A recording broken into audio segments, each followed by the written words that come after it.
Yeah, I had this one experience that just still gives me the chills. Couple of years ago, I took a late night train from Chicago to some small town in Illinois to visit my cousins. It was one of these old trains where the last carriage always felt kind of a little odd.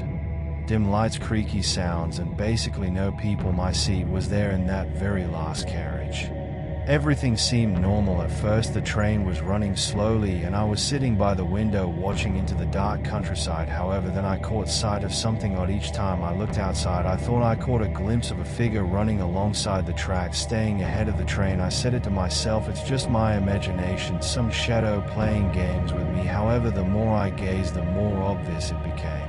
Around midnight, the train slowed down to a stop beside an old station. It said outside Fairview Crossing. I remembered all those stories I had heard some years ago. A train had derailed at this place and many on the train had been killed. The townspeople told me this place was haunted. I had dismissed this as a mere urban legend.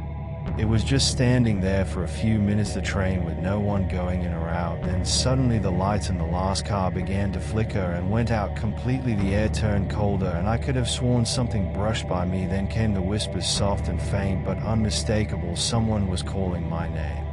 I froze. My heart was racing as I turned around, but the carriage was empty, or so I thought. In the corner of the carriage I saw a figure. It was a man, but his skin was pale and his eyes were hollow like black pits. He just sat there staring at me.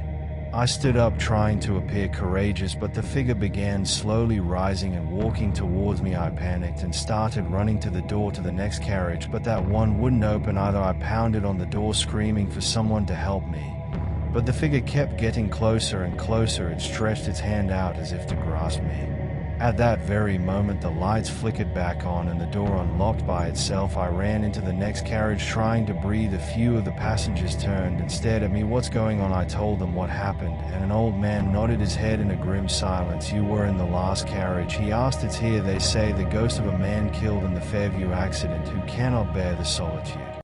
I said no more. As I finally pushed myself out of the train, I vowed that I was not going to sit next time at the tail-end carriage of the train. For there are some place one can sense the pain and torture that the history has held against humanity, and all passengers carrying goods on this train did not get to breathe.